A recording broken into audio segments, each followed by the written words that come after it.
Ја слушате програмата Низ Светото Писмо.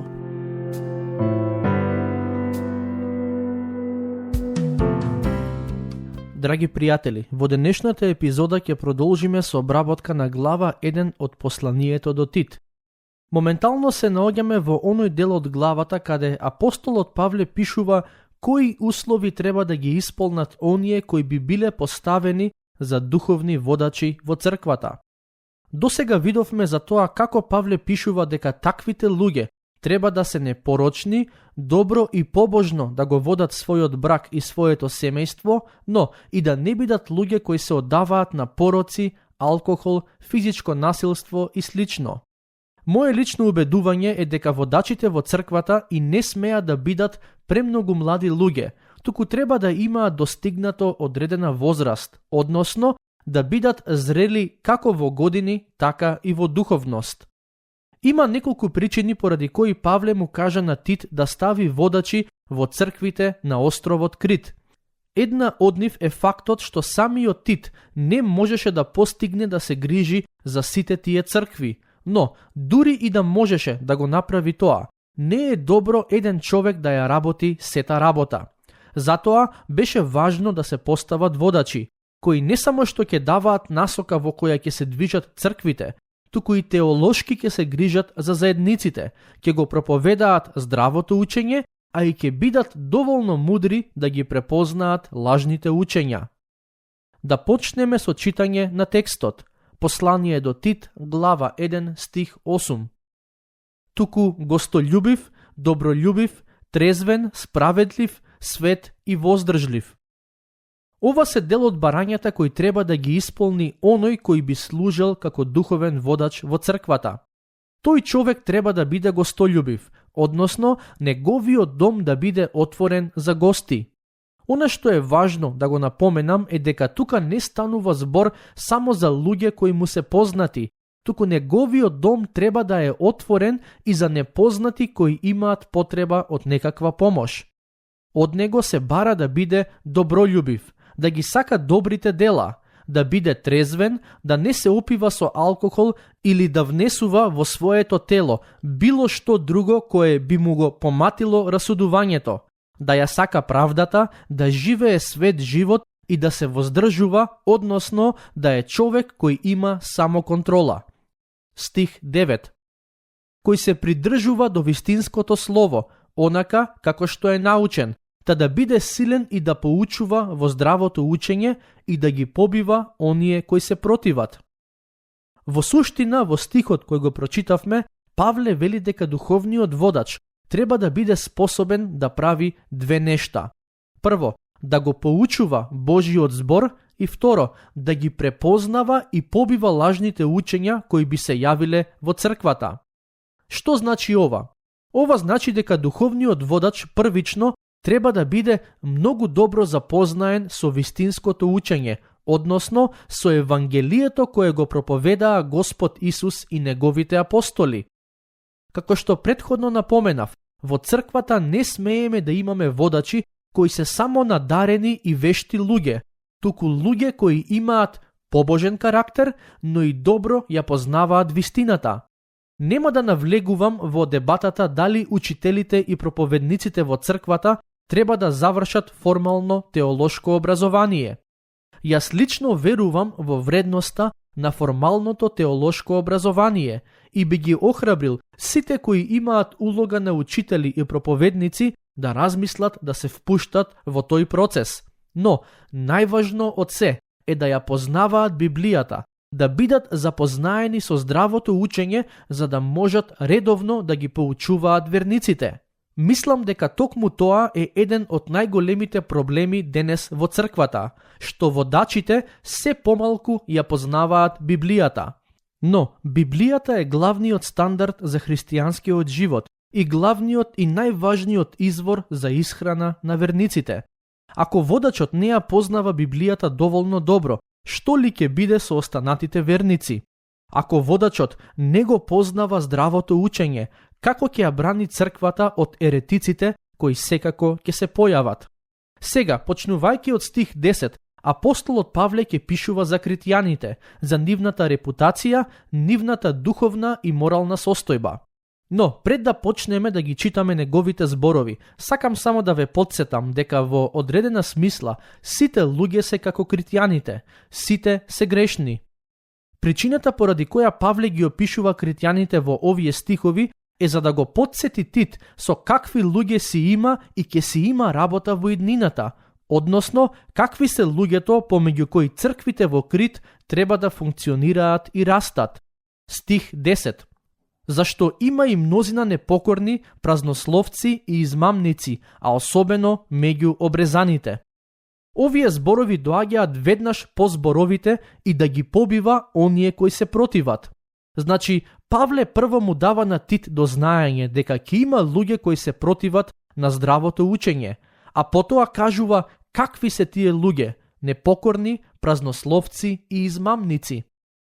Кога вели дека се непокорни, тоа значи дека станува збор за луѓе кои не сакаат да се потчинат на Божјата волја откриена преку Господ Исус. Всушност, непокорноста е една од главните одлики на луѓето кои живеат во грев.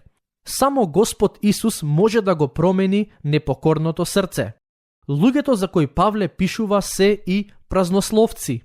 Што значи тоа? Тоа значи дека се личности кои сакаат да зборуваат и поучуваат, но нема никаква суштина и вредност во нивните зборови. Затоа нивните зборови се празни.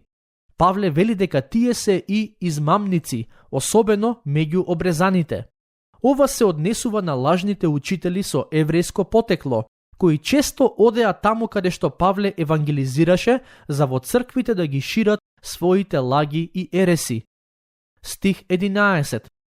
На кои треба да им се затвори устата, тие растураат цели домови, учејки на она што не треба поради одвратна печалба. Како да им се затвори устата на таквите луѓе? Насила? Се разбира дека не. Павле веќе претходно напиша дека водачите во црквата не треба да се насилни. На лажните учители најдобро им се затвара устата преку проповедањето на вистината. Таквите не само што имаат способност да ја растура црквата, туку и растураат цели домови. Всушност, лажните учители неретко ги растураат домовите и семејствата на верниците пред да почнат да ја растураат црквата. Тоа е и неминовно, кога домовите во црквата се заведени со лажни учења, само прашање на време е кога и самата црква ќе ги трпи последиците.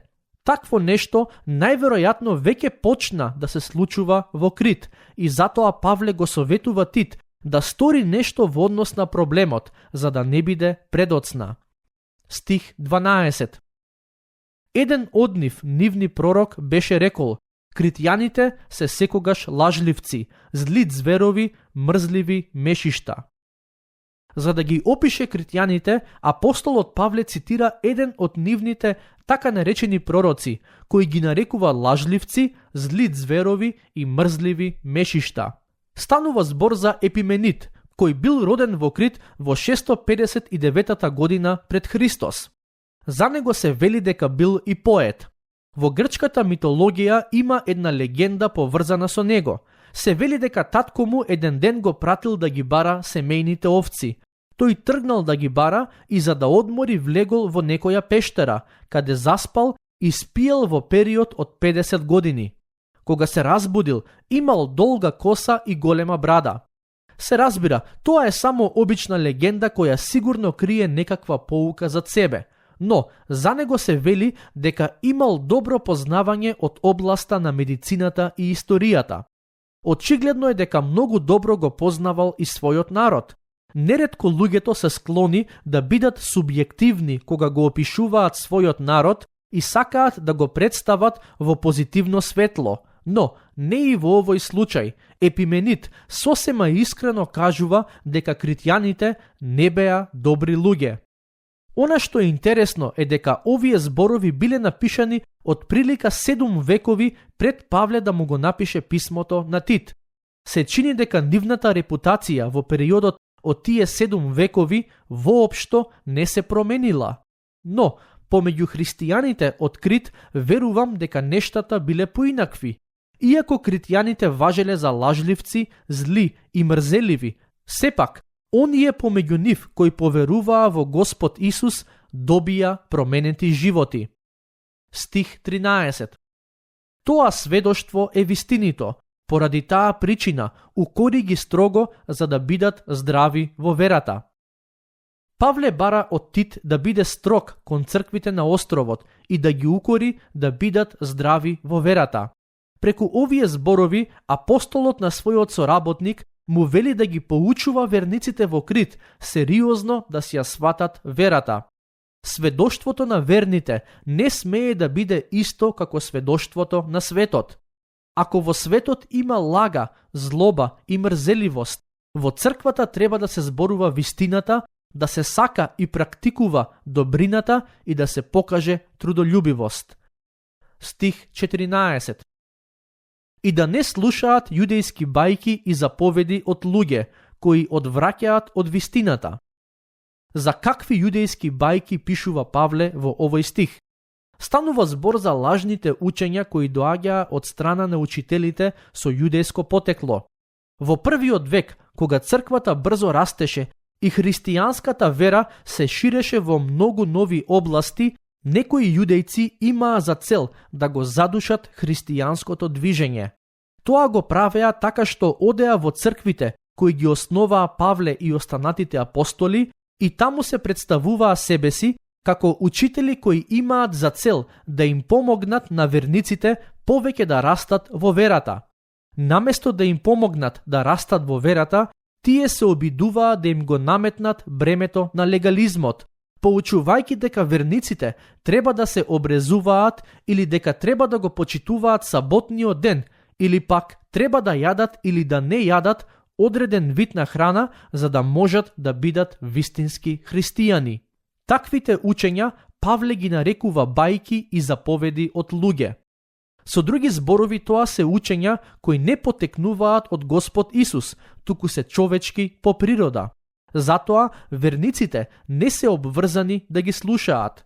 Но во црквите таквите учења не само што не требаше да се слушаат, туку водачите на црквите имаа за задача и да ги разобличат и побијат за тие учења да не пуштат корен. Во стихот кој го прочитавме, Павле вели дека тие бајки и заповеди од луѓе можат да ги одвратат верниците од вистината. Стих 15.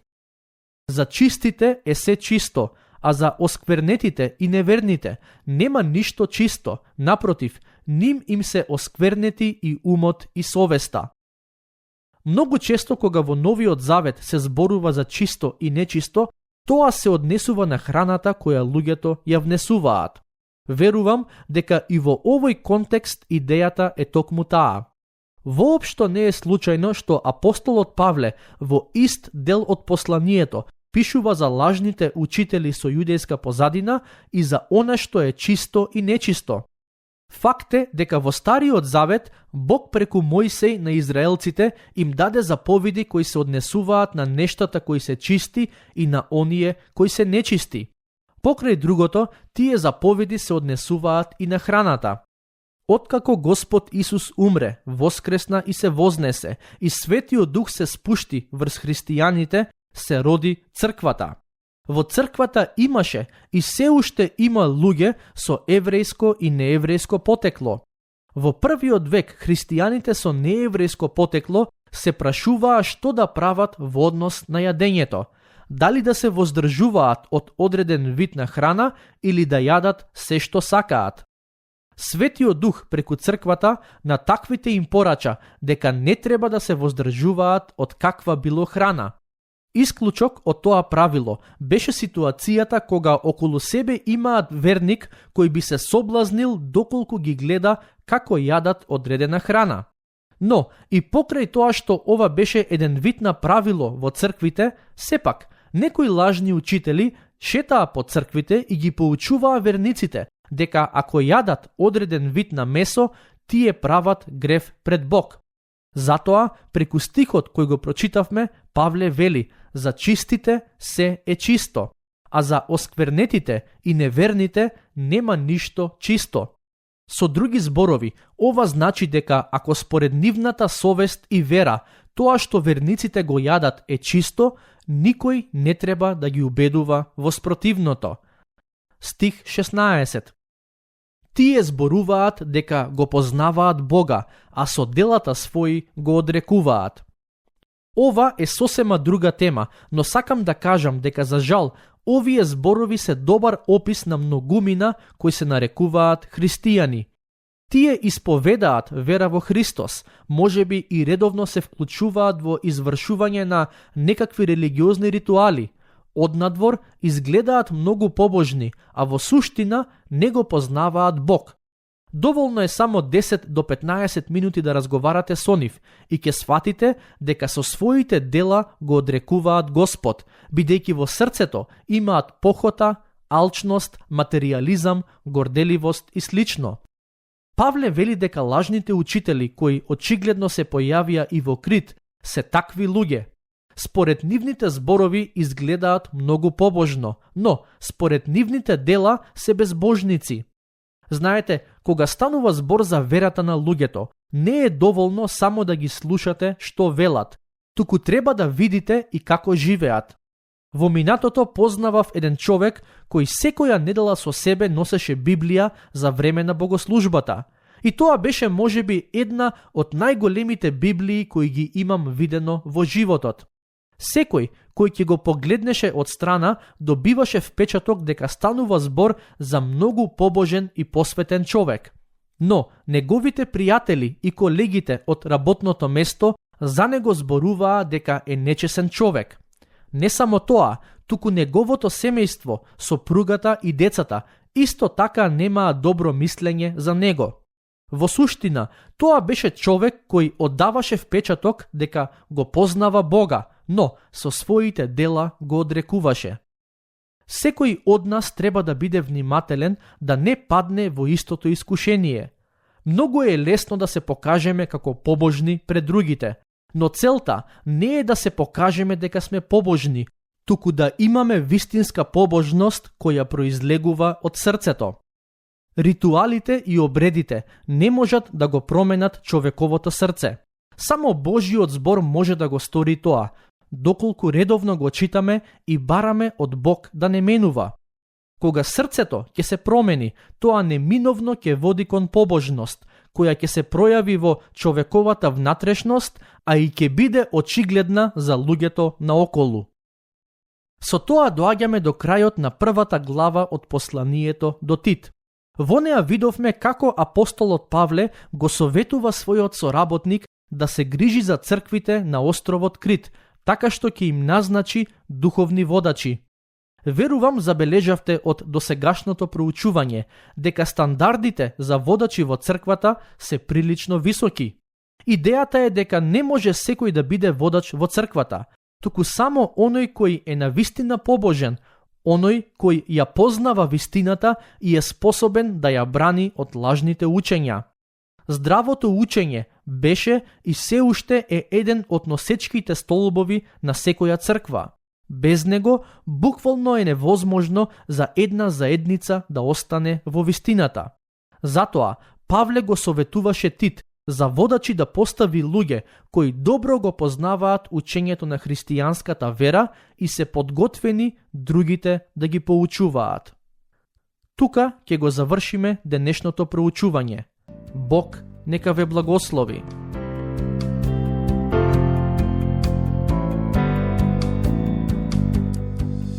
Слушнавте епизода од програмата Низ Светото Писмо.